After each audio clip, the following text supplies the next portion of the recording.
Stevenson Harwood and our seminar on electric vehicles and sort of risk allocation between manufacturers, operators and financiers.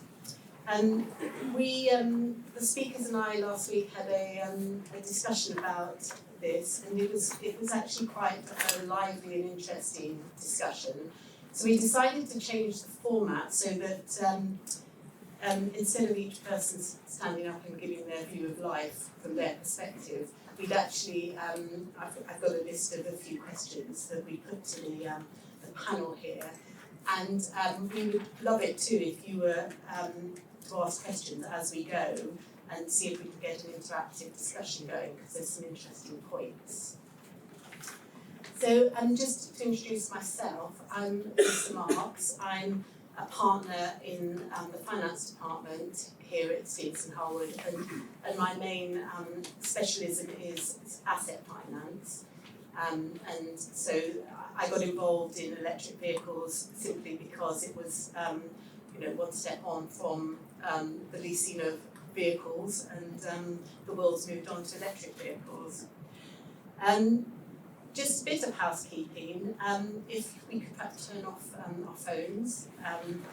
We are going to record the session, and so therefore you'll be able to, we'll happily send that to you.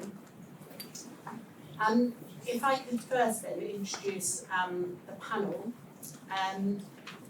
So I'll first introduce Bradley Fox. Bradley is a Director Business Development from Zenobē. And would you like to just say a few words about yourself? Yeah, of course. Yeah, no. Good evening, everyone. My name is Bradley. I'm a Business Development Director at Zenobē. As Lisa has just said, I've been with the business now 3 years. My background prior to that has predominantly been at lessors and bank lessors. And Zenobē as a company, we have a full turnkey electrification offering which covers both the vehicle and the charging infrastructure. Kind of batteries is an area which we specialise in. The other side of our business is our network infrastructure side of the business, where we've got about 250 megawatt portfolio of industrial batteries doing services for the national grid, and that's what kind of led us to move across into the EV space and supporting operators with their transition to electric. Thanks, Bradley. So next to Bradley is Alastair Willis. He is the Head of Commercial at Abellio Bus. Yes, good evening everyone.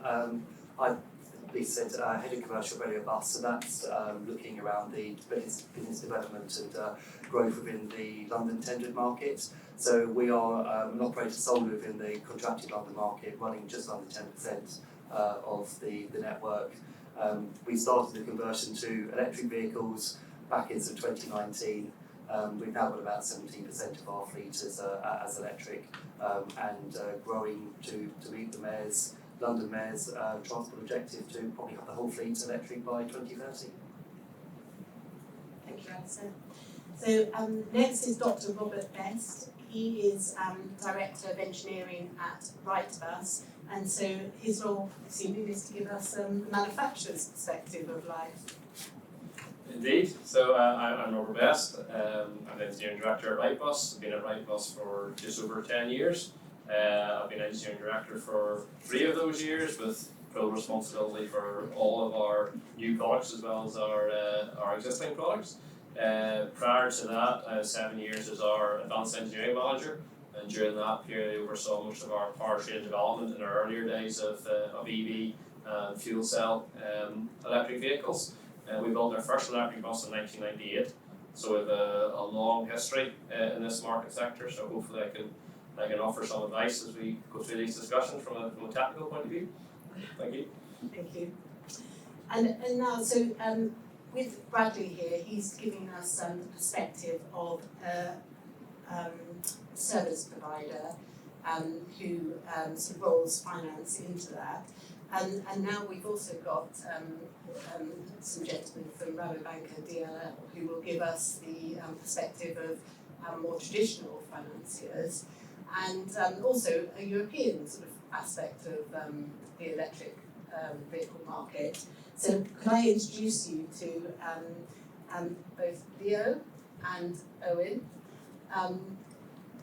Well, you're from different parts of the organisation, so perhaps you could explain.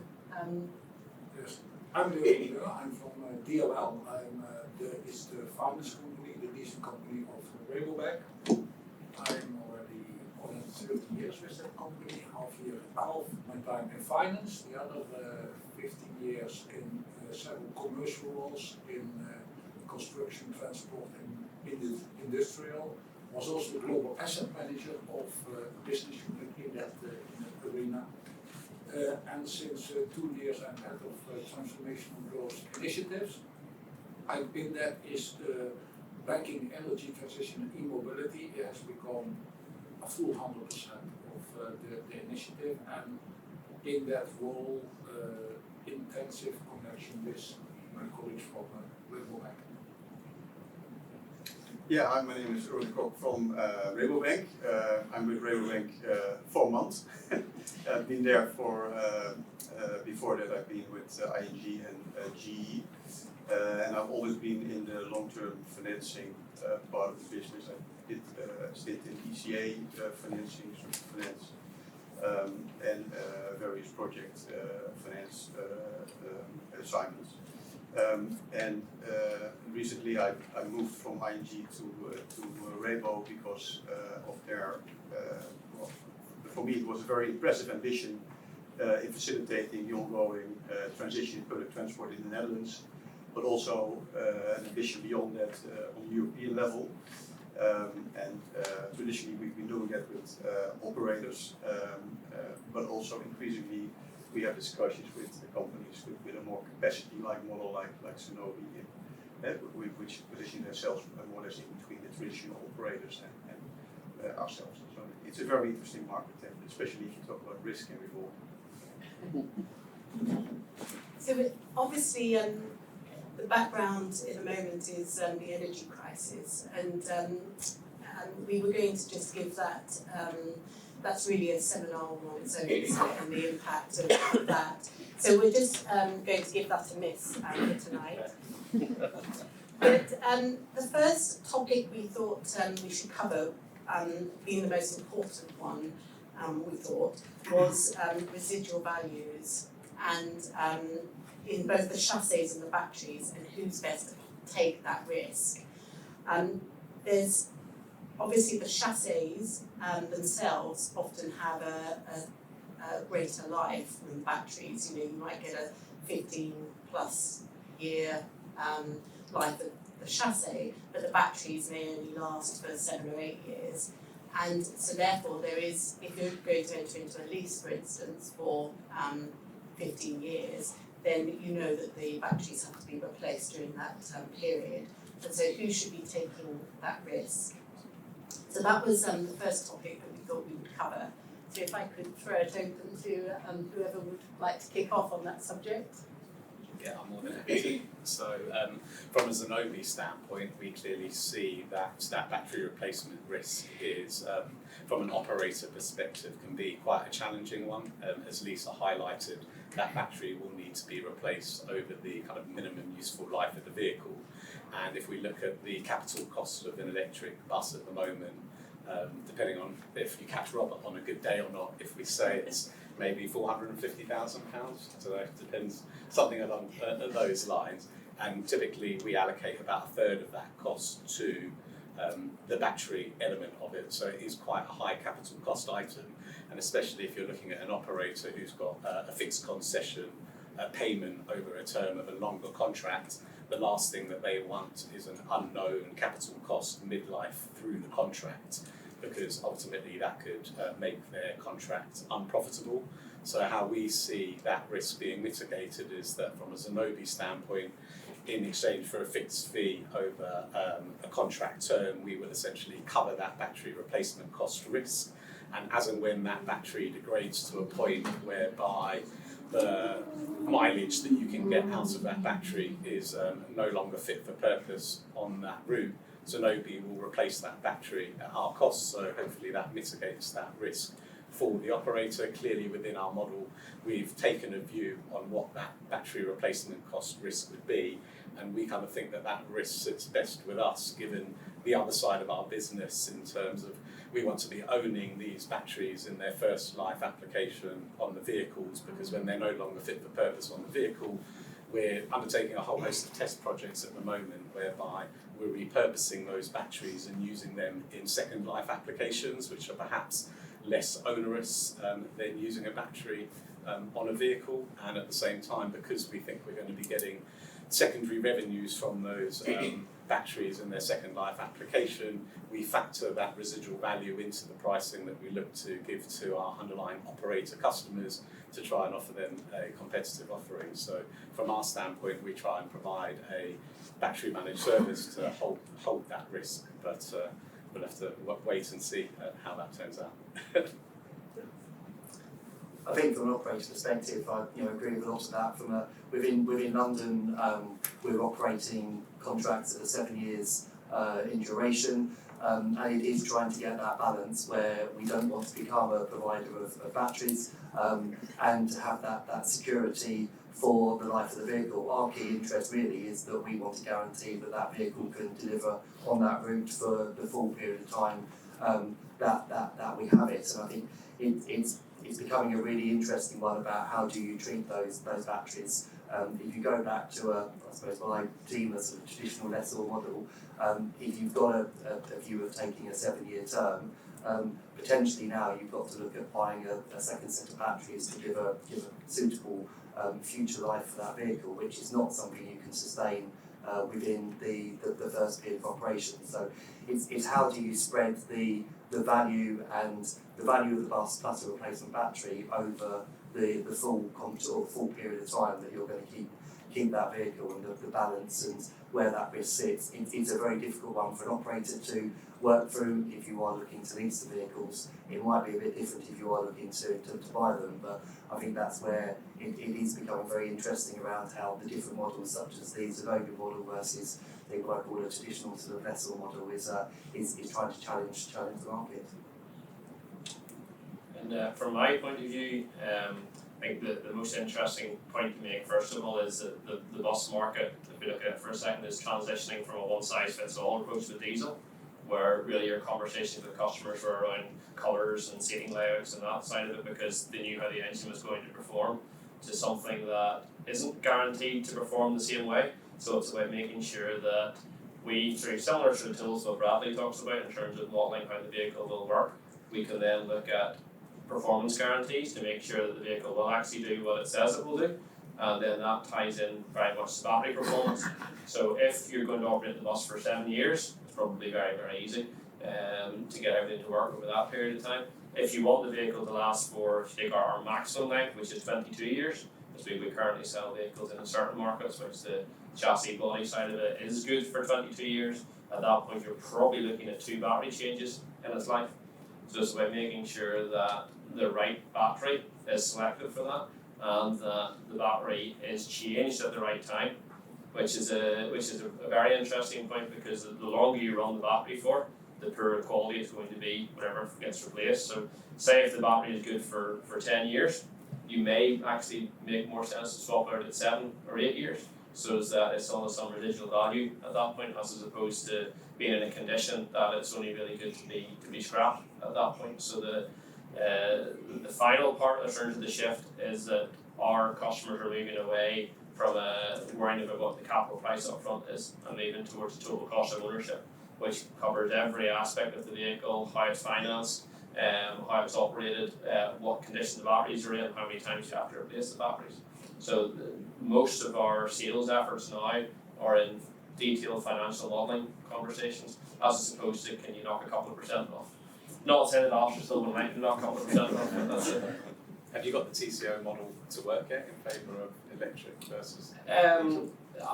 We had a really, really interesting thing where for quite a number of months we were able to be quite proud of the fact that our electric cost was significantly lower than our diesel cost. However, this thing that we're not talking about tonight, being the energy crisis, has kind of shifted the boundaries a little bit on that, which is putting different pressures on it, because it was to be honest, when you looked at the details before, it was quite an easy sell for an electric vehicle over a diesel vehicle. It's got more complicated again. Could I just ask, if you compare, you mentioned 22 years as being the economic life of an electric bus. How would that compare with a traditional diesel bus? Those are our diesel guarantees, so we make a range of vehicles, so depending on the weight class effectively, so we go for a design life of 12 years, which is our lightest weight product, up to design life of 22 years, which is our heaviest and largest product. So those are historic numbers that we've built into our product for a very long number of times, sort of 30, 40 years. So it's now how you have to make these new powertrains fit into those timescales, which was on the diesel engine side, it was more straightforward. You actually went through a period where you overhauled the engine several times, and actually, even at close to the 22-year mark, might still have had effectively the same engine which has been rebuilt 4 or 5 times, and to trying to understand what battery chemistry, what size of battery pack, and how often would you change it. I would just guess that you know, the by comparison, an electric engine compared to a diesel engine is going to be a lot more gentle on the chassis. So I was just thinking that an electric bus the chassis should actually last quite long. It doesn't change the road inputs. So in terms of the bumps and everything that you hit are still the same, and they're actually the biggest impact. Vibration, yes, but we typically don't suffer too much from fatigue failures. We can just pretty much design that out over our years. So it's a much bigger improvement from ride quality rather than the durability side of it. Taking the vibration side out is a big improvement, but it doesn't have as big an impact on the life of the vehicle. And so, Robert, what is the standard warranty, battery warranty, the state of health warranty that you would generally give? Sure, it would be great if there was a standard that we Okay. give. So it all comes down to how the vehicles are operated and what goes into them. So it also depends on the battery chemistry, because some chemistries are quite sensitive. In terms of if you use them within their performance envelope, they'll work very well for a long period of time, whereas other battery chemistries aren't quite as good at the start, but you can abuse them more and you still get the same output from it. So it's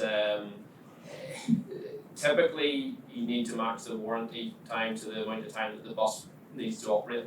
So if you use Alastair's model, he's in here, if he has a route for 7 years, you want to make sure that that bus can still perform exactly as it needs to at the end of the 7th year. So therefore you need the warranties to cover at least to the end of the 7th year, if not 1 year beyond that, to give some comfort for everybody. So that would be the typical way we approach warranties, is that we would look at how the bus is being used, make sure it can do that for the time it needs to, and make sure the warranty covers that. So when somebody comes and orders a bus, one of the things you'll discuss is the chemistry mix of the battery. So could you explain that a bit more? Basically, we have to model exactly how everything works on the vehicle, so that we as the manufacturer have confidence that we can tell Alastair in a cold night in February at the end of year 7, it can still do the route with all the heating and everything side of that. So as part of that process, the first thing we have to do is the size of the battery. So that's the first thing, because it's probably very easy to do it with a smallish battery pack on day 1, but as the battery starts to degrade over time, you need to sort of stop focusing on the early years and start focusing very much on the end of life. So the first question is the size. The second question then is, what is the right chemistry for this side of it, in terms of can we offer a better product that will suit these needs better with a different battery chemistry? Which is why we've probably used 5, maybe 6 battery chemistries over the last 10 years of our electric vehicle. Obviously, we only offer one right now, because only one. If you were to buy a bus from me today, I would only offer one chemistry. However, I suspect by this time next year we'll probably be offering 2 or potentially even 3. It's just the way the industry is starting to move forward, which is it doesn't concern me. It's just about another thing to add into the list of things to make sure that the customer gets the right product from them. And does the warranty then restrict where that bus can be used because of this? Yes. In simple terms, with a diesel bus it didn't. With an electric vehicle, we have to approve, first of all, as part of the warranty terms, where it's being operated and how it's being operated. And then through our telematic systems of the vehicle, we actually monitor it during its life to see how it's performing. so that we can give a early warning of if, for example, bus 17 is doing twice the mileage of bus 6, which can happen on the diesel fleet, as believe it or not, some drivers get favourite buses and they like to use them, and so on a diesel product that doesn't make a big difference, but on a zero emission product it does. So it's about making sure that all the data is used to try and make sure that you maximise the life of the vehicle. I think from an operator perspective, the decision about which vehicle and even which manufacturer is a completely different process from where we've been before. It used to be you would win a route and then you'd choose a manufacturer. Now there's a whole process to go through that validation aspect before on the batteries to check which vehicle, and the different battery types will have different characteristics. Some may be more suited to routes based on average speed, etc. So we have to do a lot more and almost got the decision before we're submitting a bid about what is the preferred vehicle, and it may not just be around, well actually that is the lowest priced vehicle, the chemistry or the characteristics of that one vehicle over another may be more suited, but it does give us the challenge of going, well that's fine, we know within London that will work on the routes that we're doing for the first contract, but it's having that security for the second term that vehicle can still work. And one of the decisions that we've been looking at and where we've been talking to manufacturers is where the likes of Wrightbus would say, well we've got these two different sizes of batteries, it may well be this route can work on a smaller battery, but we don't know actually what the best requirement will be for the future, and maybe it is going for the bigger volume to give you that security for the whole life, and to keep the value and the assurance of the vehicle to deliver on the route. Because the chemistry is also important depending upon how you're going to be charging that vehicle as well.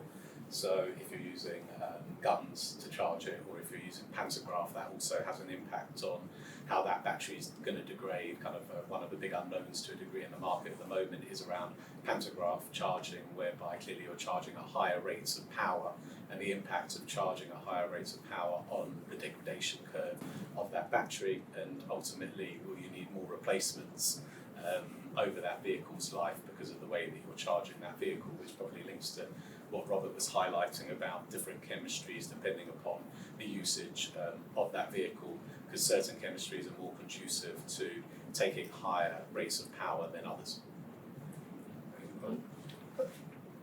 Yeah, maybe if I can comment on that, I think in the Netherlands we have been taking easy roads in that respect, because the first big public transport concessions were launched in 2017, when we had very short range still in very much opportunity charging points within the concession, and in the end the stakeholders in the whole value chain, they decided together that it didn't make much sense to keep the short concession periods in place, because that would really hamper the whole transition. And in the end, I think the consensus within the Public Transport Authority group was that they would use the maximum amount for concession as allowed by law, which is 10 years, plus 5 option years, which are pretty much, if you do your job, then you would be granted those 5 years. And this 15-year horizon will give you a lot of opportunity to structure around the whole problem for battery replacement, because there's lots of flexibility in this model, and we more or less allow in our documentation that the risk in the end, the guarantees and the warranties are for account of the OEM, but he is more or less free to decide when to replace batteries in year 6, 7, 8 or 9, whichever fits best. And you're also able in this 15-year period to get your money back on both the batteries which are in that bus. So it's a full payout. Yeah, the whole financing structure around the concession, which is also 10 plus 5.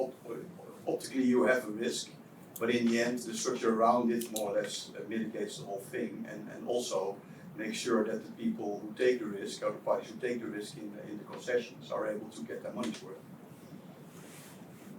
Which I think we've also seen in London, haven't we, with the change from 5+2 to a 7. One of our operators sometimes even lobbying it for it to be a longer contract, because at least you've got certainty of revenues, given the investment that you're making in that vehicle, which is clearly a considerably higher cost than a diesel vehicle has been. Yeah, and to make it even more, let's say, convenient for banks, this whole COVID period, in the end, it looked like the whole concession market, the tender market would stall in the Netherlands.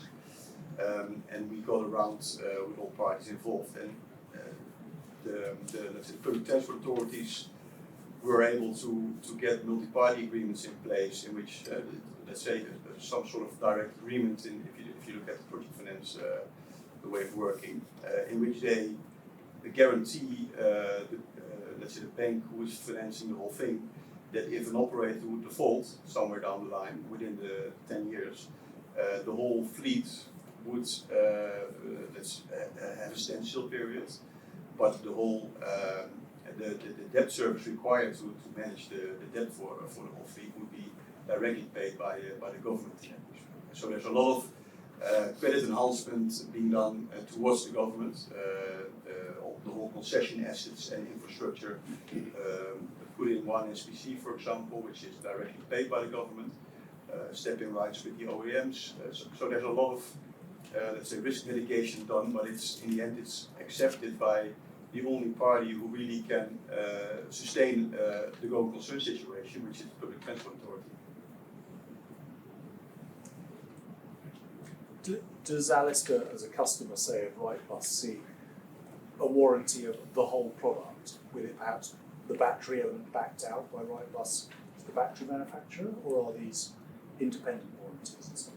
No, the warranties that Alastair will have from us all come directly through Wrightbus. So then we have a separate back-to-back agreement with the battery manufacturer. So it's on us effectively to make sure that Alastair operates the bus within the battery warranty terms effectively.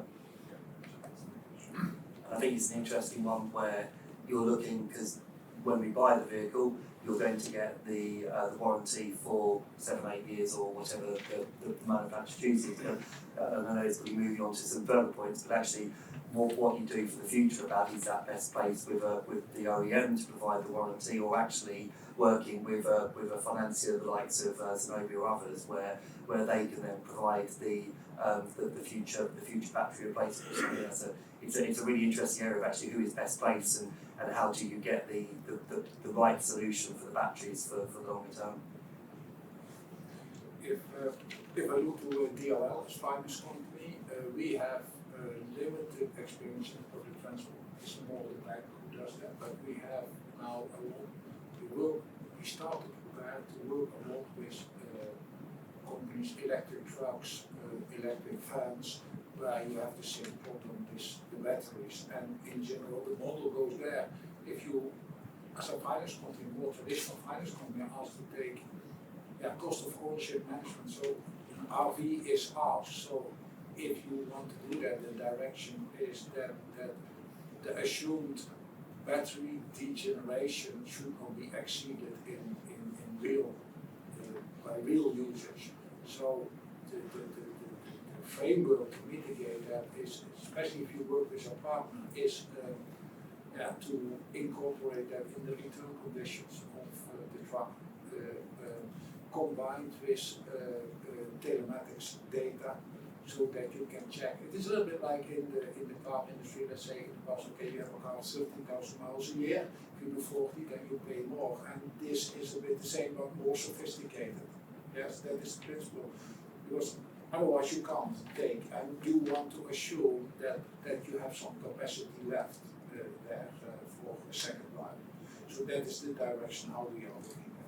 And of course, if I look at DLL, the two things, you have a direct lease, and then you can have any battery, any different suppliers also for the axles. What we prefer to work with partners, with manufacturers, and develop these solutions with them, because then we also require the access to the data and so on.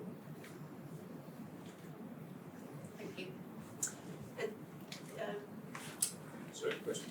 You mentioned the re-employment guarantees that the PTAs gave to support the financing. From an accounting perspective, do you know, did that bring the financing onto the state's balance sheet, or were they still able to treat it as off-balance sheet? De facto, they have the risk in case of default of an operator.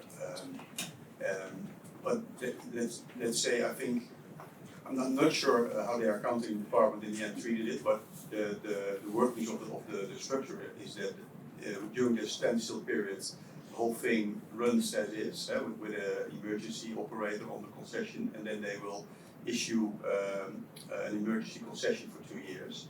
And in the end, the new operator on that will be the party who has the direct first risk. So I think they will be able to get it off their balance sheet. But I also think they don't care that much how much their balance sheet grows. Let's say government and also banks. We don't have the same burden from a large growing balance sheet as a corporate would have. So Bradley mentioned about the risk of replacement of batteries and the fact that one of the risks that you take is the cost of the battery in 7 years' time, and that's an unknown factor. There are other risks, aren't there, in replacing batteries? There's the supply chain, whether the batteries are going to actually be available, so readily available. A lot of them come from China, so there's issues with supply from the Chinese. So it isn't just the cost, is it? Yeah, no, it's as we're seeing at the moment, as you've highlighted, Lisa, in terms of lithium supply and impacts of supply chain coming up, the pandemic and the war in Ukraine at the moment, that getting your hands on batteries is not always the easiest thing to do. So having kind of a ready plan in place, I don't think you want to be in a position ever as an operator whereby if you do need a battery replacement, that you've only got a month or so to be able to procure that replacement battery. I think you need to have a pretty sophisticated plan in place for when those batteries are going to need to be replaced, and make sure that you leave yourself with enough time to be able to go and procure those batteries and kind of have a plan for where you would procure them from. And I have no doubt there'll be companies like Zenobē and others probably coming to market that will be there to help customers in terms of procuring those batteries, or will they go directly to the manufacturer to be able to do it? But then clearly it also comes down to the cost element of it and who's going to be able to provide that battery for the best price, and doesn't necessarily have to be the same battery that was already provided by the manufacturer in the first instance. We're seeing huge amounts of development in terms of battery technology and deciding which are going to be the best chemistries, as we were talking about earlier, that some chemistries are better suited to charging in other formats. So kind of in 7 or 8 years' time, you would expect that battery technology has developed a huge amount, and whether or not that is the same chemistry that was used on day one, or if new chemistries have come to market which are cheaper, can charge faster, and can offer you better performance in terms of mileage. I think we'll have to kind of wait and see. I think a connected part for that, from a manufacturer's point of view, is whenever we're designing our vehicles, we want to make sure that we're not designing it in such a way that we can only buy a battery from supplier A for exactly the same reasons that Bradley has just made. So it's part of our reason why we have tried to use standardised form factors that many different manufacturers make, so at least physically it's possible to swap from one manufacturer to another. Unfortunately, it's not quite as simple on the software side, but that's easier managed with a laptop computer as opposed to having to cut and shut bits of the vehicle to change batteries. So it's been very much our strategy to ensure there are multiple suppliers that can give us batteries that will be easily to package inside our vehicles. You were talking earlier about repurposing batteries, but I wondered about the buses themselves. At the end of their 15-year life, are they always going to be destined to scrapping, or are you looking for repurposing and sort of reusing of creating some residual value in the vehicles themselves? Very few buses are actually scrapped by the end of their design life. Typically that's over the end, their sort of frontline service, if you like, and they tend to get rolled out from there into secondary servicers or beyond that. And then literally it's as long as it makes economic sense for the operator that owns them at that point to keep them running. That's how it's worked with diesel. We don't have very many EVs that have got to that length, and where it's going to get more interesting is it's another sort of gap in knowledge is how far can you push a lot of these battery chemistries in terms of it's kind of assumed they'll fall off a cliff at some point and be very, very useless, so we'll be able to drive enough distance to be useful, but it's how you then nurse them forward so they still have this sort of second life of the vehicle, if you like, and because it's unlikely to be economic to spend the price of a new battery pack on a vehicle that's already 15 years old at that point. So it's there is a separate piece on that which I don't think anybody's got the full answer to yet.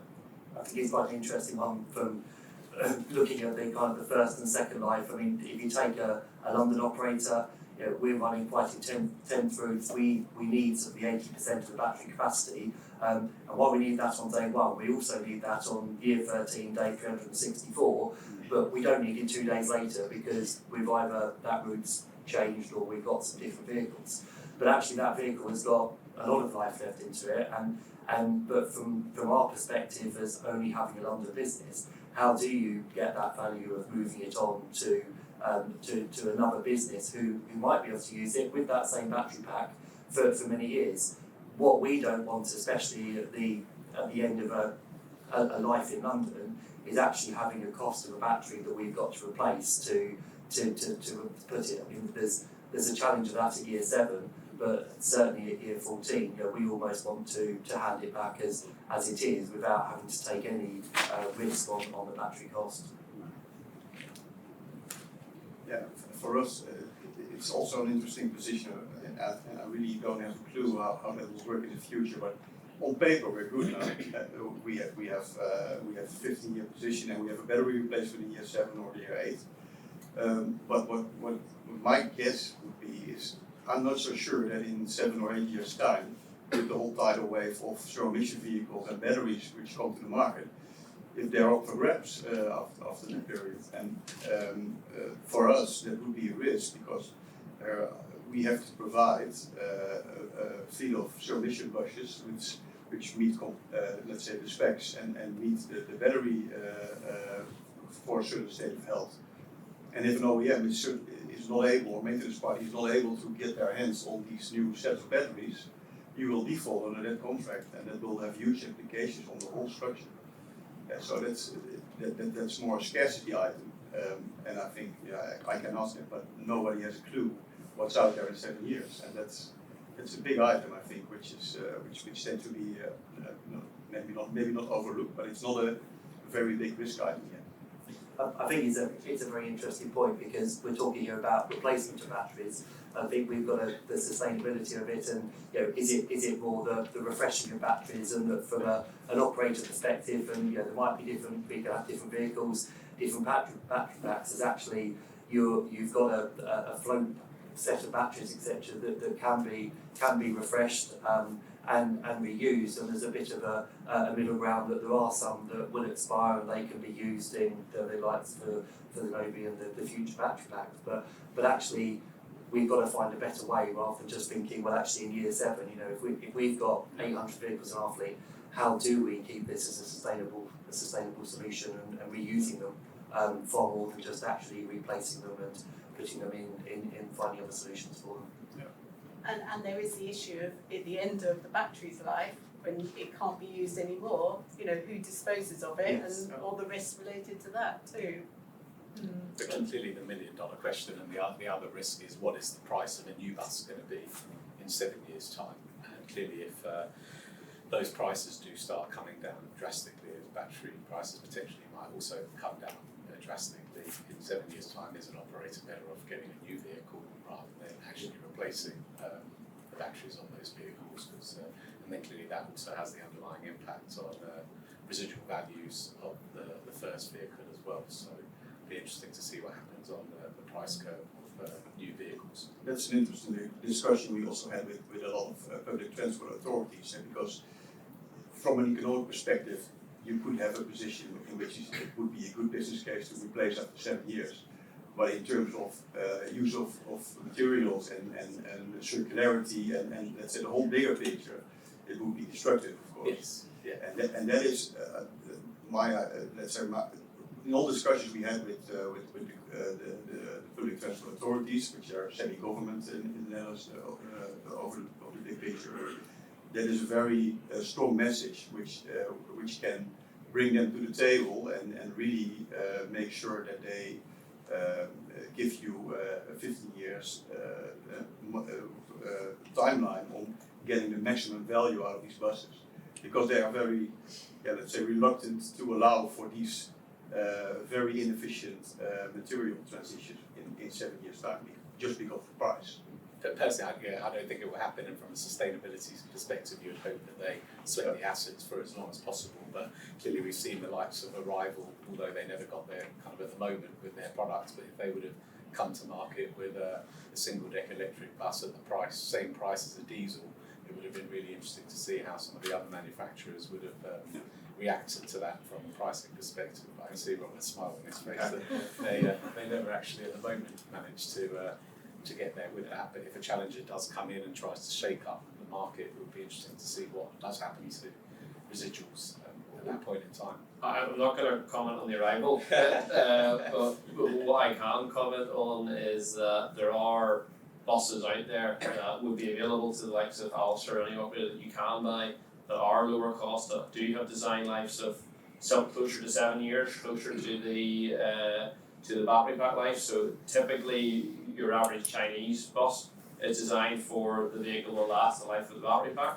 That hasn't been the case across Europe, so generally speaking, if it's a European manufacturer, it's your sort of 12, 15 to 20 years design life period.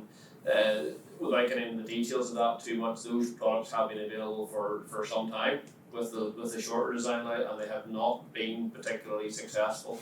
And the reason for that typically is the total cost of ownership. Whenever you start looking at that in more detail, having the asset that will last that longer period of time does make significantly better economic sense as opposed to something you effectively throw away after 7 years. My question was really, you talked about the telematics and the capture of data on the buses, and then we also talked about the supply chain challenges out there. What technologies are being used to help with using all that data to help predict the useful life of batteries, and therefore you're getting into the supply chain in a more controlled way rather than reacting to changes? I'll go for that first. Probably if you want, then you can go for it. So for the first stage of that is actually the stage before the telematics space. So the first bit is the actually modelling how the vehicle will be used fully, even before the vehicle's built, so that the customer knows exactly how it will operate. And then from that stage going forward, it's about monitoring all the data you can get off the vehicle in terms of battery currents, power requirements, how it's being driven, how the safe health of the battery, how it's changing, and then you're using those inputs very regularly to validate your predictions that you made up front, and your warranty is based off those predictions. So really you're using all of that data to check that you are still right, you're still on warranty, there's going to be no surprises for the manufacturer, for the operator, so it's really a risk mitigation tool. And if it does start to go slightly the wrong way, it means you've got enough time to see what it is. Is it a technical fault with the vehicle? Is there one string of batteries that has a problem? Is it literally being worked a little bit harder than we thought it was going to be? So that gives you time to recover that before it becomes a financial problem. Yeah, from our perspective, we do a similar piece of analysis at the outset when a customer asks us to look at a route, particularly when we're supporting them from a charging infrastructure perspective as well. So on a number of our projects, we're actually also responsible for making sure that the vehicles are charged on a daily basis. So we need to understand how those vehicles are performing, and we have our own software and telematics so that we're understanding how that battery is performing in all the different seasons, kind of as they get older, what the degradation curve has been on that battery, because ultimately what we want to try and achieve is cost savings from an energy perspective. If we can put less power into that vehicle, that can help both from extending the battery life, because ideally if you can avoid full discharge and charging on a daily basis, hopefully that can also help prolong the battery's life, and clearly from a cost perspective as well, if you don't need to fill the battery up to 100% because 90 or 80% is enough to be able to do the mileage, is there ways to be able to do that? So it's clearly it's focusing on the life of the battery, but it's kind of the wider operations as well. Robert was talking earlier about total cost of ownership of electric, and if there's anything that we can do to try and keep that lower for the operators, then we'll try and do it. And as much as I talk about that 80-90% charging strategy, I don't think any operators really have got comfortable just yet kind of with range anxiety. They still want to get to that 100% state of charge, but I think as they start getting some more meaningful data on battery performance and seeing vehicles on the road for a year, 2 years, I think they might get a bit more confident in having those more sophisticated strategies where they can try and save from an energy perspective to lower their costs. I think it's a very important point for the operator that we need to know how to be able to predict and manage against this. The last thing we want to do is end up breaching any warranties, and to be able to plan and predict and have that information to inform our costs and our decisions. So in that, sorry, just as a quick follow-up, in that situation, would you then rely on them to provide the data, or do you as a third person do the monitoring yourself?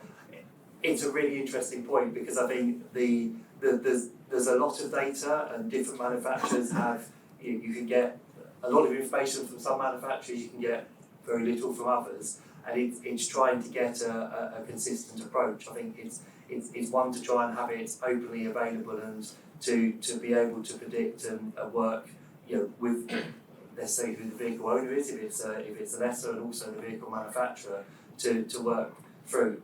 You don't want to have multiple systems and each giving something slightly different, and you end up arguing between them. So I mean, our preference is that you work with the manufacturer's systems, but they've all got to align with everybody's, and we need one visibility where we've got multiple fleets in our business. But what I have seen, let's say, I've seen several companies scale top, and there is a Dutch company, let's say also, and I've been talking to them. Well, they were more the brand independent ones, and we as a finance company were looking at, big data can help us in maybe setting our fees for different brand of batteries. And what they said that they can get so much data over time that this market about battery performance, different brands, will become very transparent, because so much data will become available. But I'm not sure, let's say, if you look from a manufacturer's perspective, do they want to share the data all the time? That is I think that if you see the independent ones, I was in Los Angeles in May, and there was a very interesting presentation from Toyota. Let's say on all the data they had, and they did not mention brands, they gave them a fake name of it, but then they showed the differences between and the root causes. And I think, okay, if you are 5 years further down the road, the data available will be massive, so that you will know a lot more about that performance in different brands. I think I agree with there are those systems there, but each manufacturer has got their preference and what information is available, and I think it's trying to have, from an operator perspective, something that you can just pull all the relevant data and almost have a free choice about which system you can use to work with all the interested parties to share the same data. But there isn't I think at the moment there's not a consistent approach from all of the manufacturers that will allow that. But is there enough willingness to share the data from different manufacturers? I see, for example, the construction industry is very much on open source. Let's say, because this is of course pushed by the rental companies, because they deal with different brands. They do not want to work with different systems, no. So there is an open source. There's one standard is set.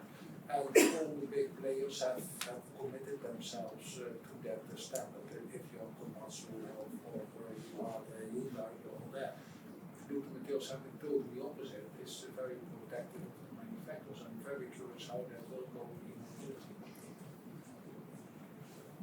Do you share? Are you happy to share your data?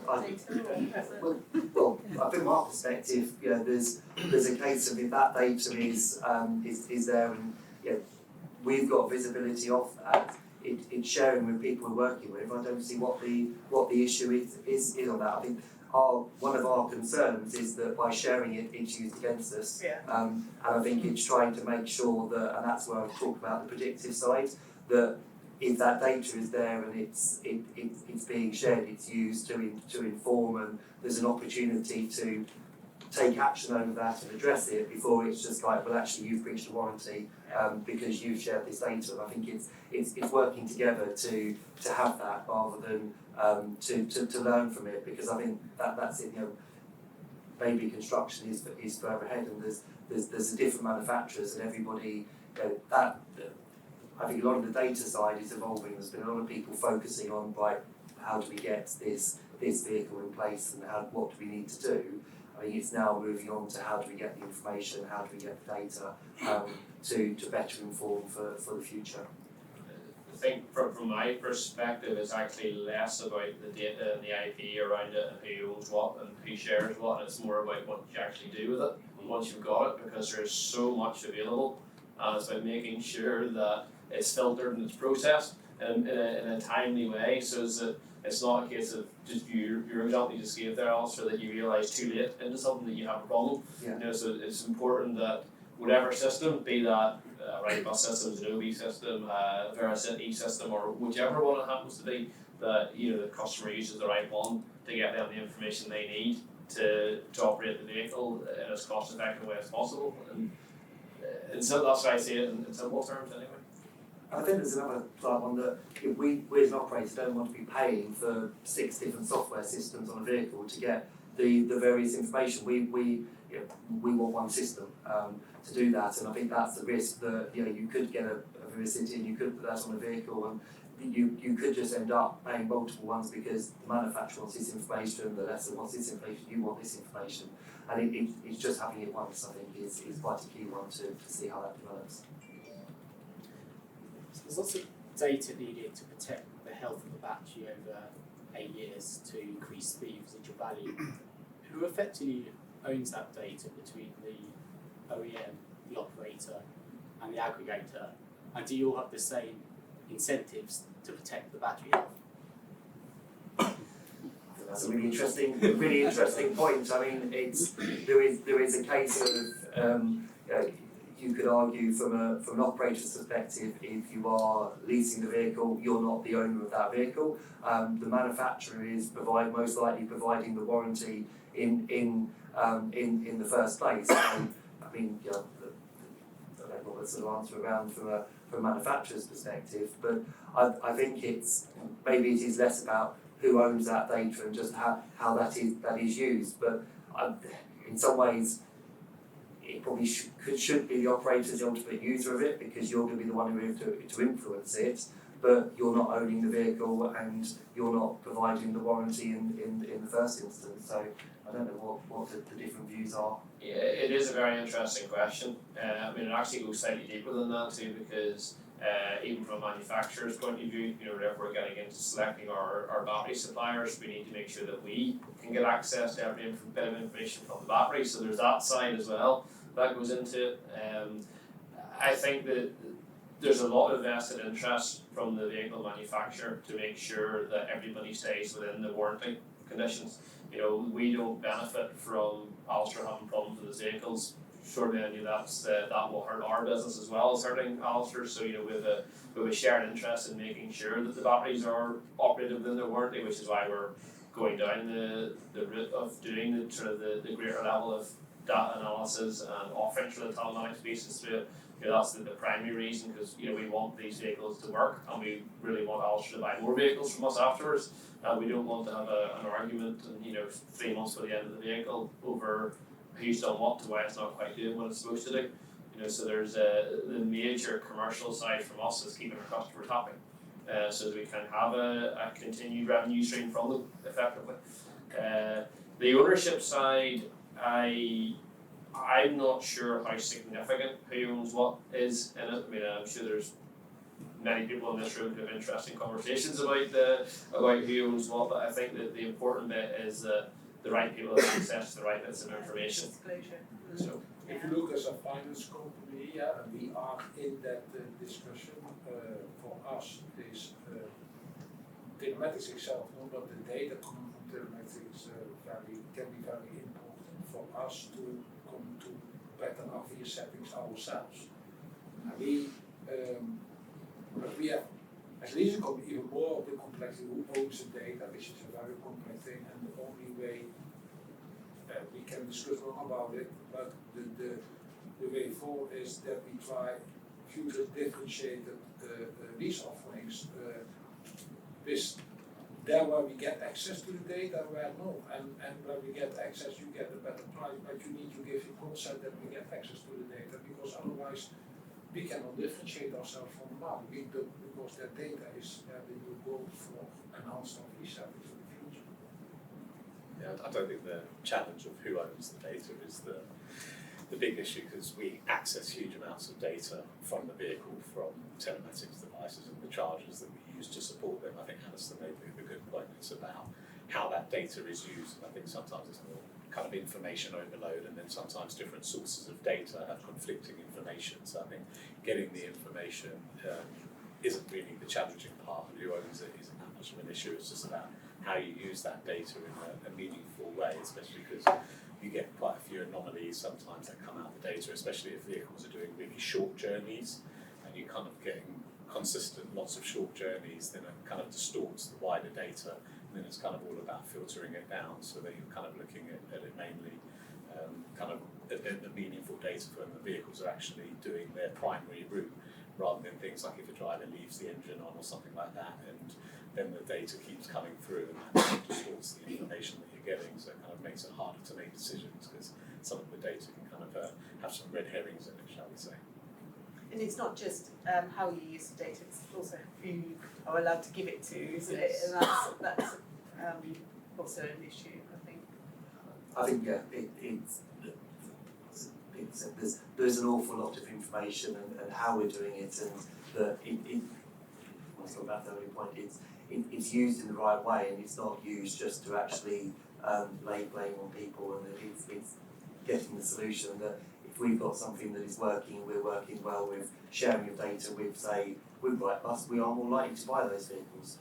Or equally, we've got the good partnerships working. If it does start to get used or overshared and challenged, then I think that's going to be one that's going to be challenging for us in the future. I just wanted to get your view on how do you manage the risk emanating from the charging infrastructure. Because I think, as Bradley mentioned, I think the choice of charging infrastructure and the charging time may affect the battery life, for example. So just wanted to hear from you how you manage those risks, and from Alastair, how do you manage the risk coming from the uptime or the availability of the chargers? How does that affect the performance? And linked to that question also is, can you, if there's a fault somewhere, is it quite clear where that fault's coming from? Is it the charging infrastructure? Is it the battery? We talked about that, didn't we? So and it's that interaction is one point that often concerns financiers. Yeah, as Lisa says, it's not necessarily always clear cut as to where the issue lies. I think the most important thing, I think Alastair used the word partnership, it's about working together to try and resolve that issue rather than finger pointing to try and place blame on other people. It's about working together to resolve that problem. Ultimately, the vehicles are providing a public service, and the most important thing is that passengers can get from A to B rather than whose fault it is. So it's kind of working together on that front. And then when it comes to the charging infrastructure, we do a huge amount of analysis at the outset to understand what is the most appropriate charging technology to be able to support the operators' requirements. Clearly, different technologies have different costs associated with them, so it's also, is the operator prepared perhaps to pay a premium for a charging infrastructure that might be able to give them additional operational flexibility by being able to charge the vehicles faster, or are they happy to kind of go for a lower powered solution because they're happy that they can meet their requirements? However, should things change in the future in terms of their route requirements, etc., may they regret that they've chosen a lower powered solution moving forward. And then clearly, as we talked about earlier, the charging technology and the charging that you use clearly does have an impact on the battery. And again, we would do a huge amount of analysis to understand what impact that charging power is going to have on the battery and how many replacements will be needed over that vehicle's lifetime, so that clearly if we're giving that guarantee in terms of the battery element, how many batteries will we need to buy over the life of that vehicle. And again, on the charging infrastructure, I think as Alastair will look to, is the partners that he works with in respect of that, he would look for performance guarantees and uptime to make sure that clearly ultimately they can run the service, because if they lose miles because vehicles aren't on the road because they're not charged properly, TfL penalises the operator for that. Or if it's a non-TfL contract, clearly they can't earn revenues from that vehicle if it can't get out on the road. So then ultimately I think the risk associated with non-performance of the infrastructure has to sit with the supplier of that infrastructure, because ultimately they've recommended that technology will meet the operator's requirements and they have to stand behind that. And from an operator's perspective, if you want the flexibility, you don't. There is a case that from a charging position, you've got a depot, you're going to have multiple chargers in there. You don't want to restrict that actually that corner is going to be that set of vehicles and that corner is going to be that set of vehicles, because that could change. Vehicles can move depots. It's always been our challenge where we've tried to keep them quite separate, that this is the charging infrastructure and this is how we're looking at it from the depot perspective, and the vehicles can move between depots. So we need a flexible charging solution that can work with whatever vehicle we want to bring in, and that obviously that comes down a bit back to the software that it can manage it. But we need to have that guarantee that we know when we plug in a bus, that will charge, and that will charge within the time that we need, and that there is enough charging ability to deliver for that route. Again, as Bradley summarised there, that we would penalise if we don't run a mile because we haven't got a vehicle fully charged. That's a penalty that will come back directly to us. So we've got to have that assurance that we can charge the vehicles in the time that we expect, and that from a bus perspective, we're going to get the kilowatt hours or the time that we want from the analysis that has been done. And it's a challenge one to make sure that those both work together, because they are different partners, it's different systems, and that we've got the flow of information. We don't continue want to be whose fault is it that these vehicles didn't run. I think that just something I'll tab on to the end of that is that the bus itself is in control, if you like, of how much current it accepts. So there's the charge control unit and the battery management system. They will limit the current that it can receive at any one time. So even if there was a fault with the charger, which obviously could happen, provided every system's working on the bus properly, it can't actually damage the battery pack directly. So you'd have to effectively allow it to charge at a faster rate, which then allows you to understand the impact that can have on the degradation side. So effectively the relationship exists where the battery pack requests a certain amount of current from the charger, and if the charger can give it, it will do. So the logic, if you like, sits with the bus as opposed to the charger. So that way it can always protect itself. It's not a case of the charger can give it a big punch, so it's going to take it every time. Right, any more questions? So a slight change of tack. On the financing of these vehicles, how do operating lessors, taking the example of, say, a bus with a chassis with a useful life of say 15 years and a battery of about 7 from what we've heard, given that 7 years coincides with, say, one of Alastair's franchises in London, 7 years might be a likely operating lease term. How does one assess the appropriate RV at, say, the 7-year point in that deal? Yes, we as DLL, we are not into that, say, this operating lease for public transport. We have not done that, so no operating leases, just like you were saying, that no commercial risk in RV taking. So only a full payout lease over the life of the bus. But there are lessors in the UK market, the traditional lessors who will offer a 7-year operating lease on a vehicle, but generally speaking what they'll do is they'll try and pass that battery technology risk onto the lessee or the operator, and they'll say at year 7, if you want to hand back the keys to that vehicle, we expect it with a battery that's got this useful capacity so that they can go and liquidate or reuse that asset with another lessee. Ultimately, they won't want to be in a position whereby they get the keys back and they have to replace the battery.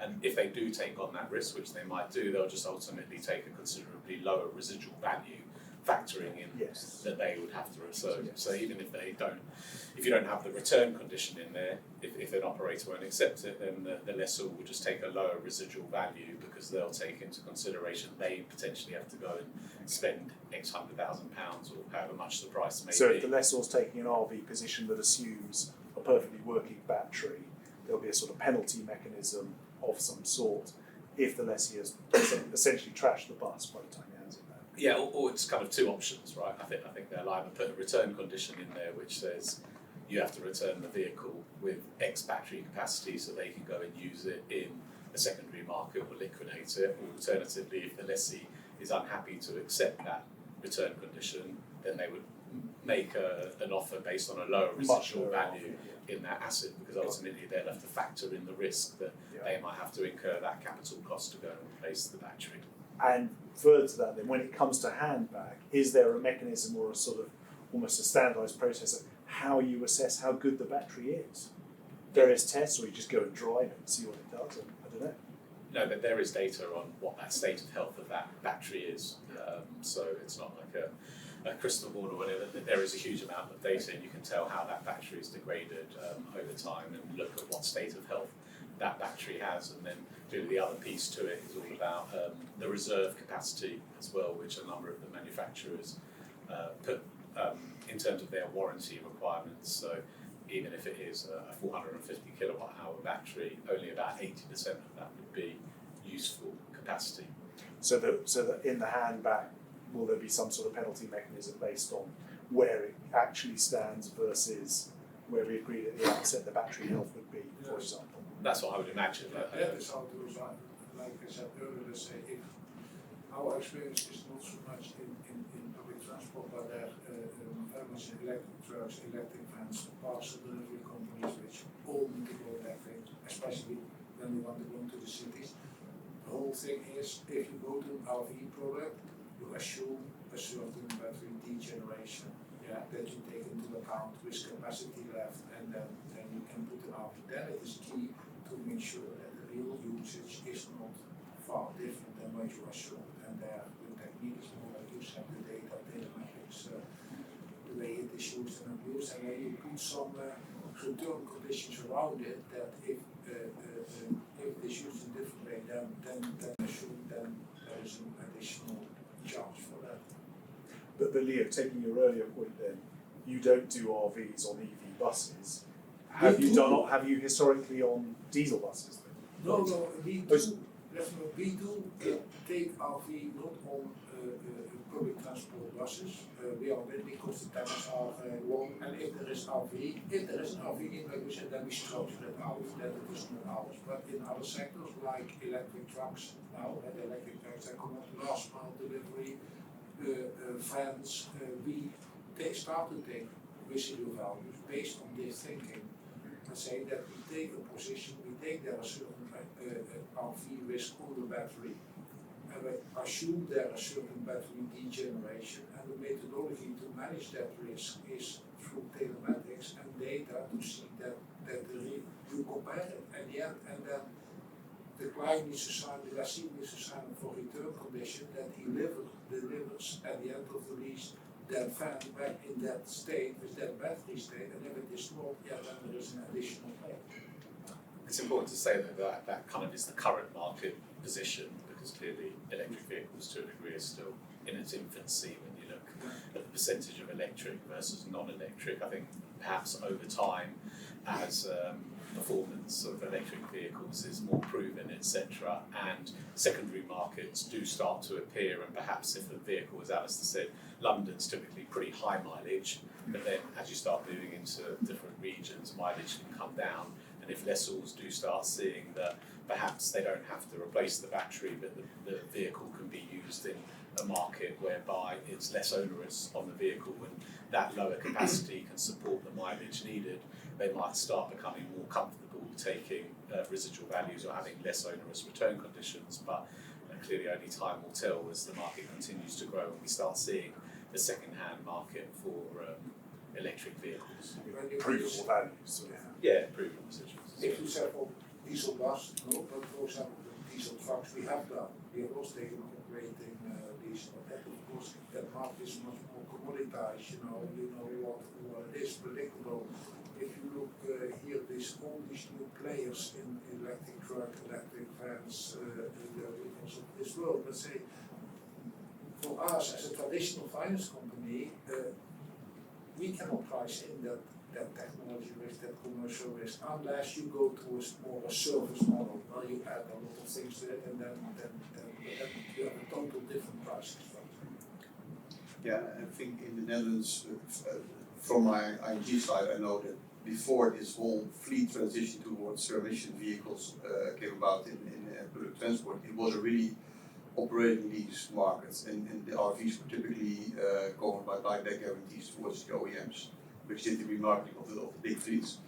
But I could imagine that over time, when you have more, data and experience on how these battery fleets evolve and develop over time, that you would get also Dutch lessors who are able to take on larger value positions over time. And I guess the companies, or the capacity providers with a more comprehensive proposition in which they can tie in other revenue lines, maybe use the battery fleets also as reserve capacity on the grid connections, and maybe use the storage, second life storage revenue lines. They can even go higher, I think, than a really net operating driven company. At least that's what I expect from them. Yeah. One more question. I think one for Robert. I guess there's been a lot of talk about innovation, and I think that sort of is very clearly relevant within the lifetime of a bus being bought today, with respect to the battery chemistry. But I'm interested if with respect to the chassis, is there anything on the horizon that could affect that, or have we sort of fixed chassis, we've solved chassis, and a chassis is a chassis, or the motor, or I don't know, anything else? There is continued innovation in every aspect of the vehicle. One of the, I'm not trying to go too far down a rabbit hole with this one, but typically bus chassis in the UK are a little bit different to the rest of the world because our customer requirements are a little bit different, so ours tend to be a bit more complicated than others do. So but I don't see that changing radically because the needs of our customers aren't changing. If that wasn't the case, then you probably would see significantly more foreign manufactured products on the streets, which you don't see a huge amount of. I mean, the vast majority of buses in the UK are either made by Wrightbus or Alexander Dennis Limited, because we do make the products for that for the UK. So the chassis side, there will be continued innovations to try and continue to reduce weight so we can carry more passengers, but it's sort of diminishing returns and how much that will change. In terms of the rest of the powertrain, we are seeing pretty radical improvements at the minute. I mean, we have very recently changed our electric motor and inverter control side from a company we've used for many years to, if you like, the latest and greatest, and seen probably an 8 or 9% improvement in efficiency with just by swapping that over, and we still have more sort of fine tuning to do around that. So there will be significant improvements coming forward with that, but I think we've just seen a step change very recently, so it'll probably slow down a little bit, and it'll more move towards cost reduction and sort of smaller amounts of efficiency improvement. I mean, we're now above 98% on most of from the motor side, the vast majority of what it does, so we're not going to see a radical change from them, but we have as a business, we're very interested in the whole R&D side. We have our own research facility and research centre in Queen's University in Belfast with over 30 full-time researchers doing primarily zero-emission bus work. So it's something that we're not going to take our eyes off at all, but I think most people are more interested in the battery side at the minute. It's the one that's grabbing the headlines for all sorts of different reasons. That's where the majority of the work's focused, but we're not ignoring the rest of the picture. I don't want to open up the debate now, but clearly there's also the battery versus hydrogen and the other competing technologies, which is obviously the other key part of the equation as well. very much. Maybe to add to that, you have a company in the Netherlands called Busco. I don't know if you know the name, but they have redesigned the whole chassis using composite technology, so the aviation technology, which resulted in a huge weight reduction. And it's quite interesting to see what that does to range and use the same battery. So they do quite well. Well, thank you very much. That was, I thought it was a very good discussion, and thank you very much for coming. I hope you'll join us for drinks outside and the speakers as well, and ask more questions and have more debate. Thank you.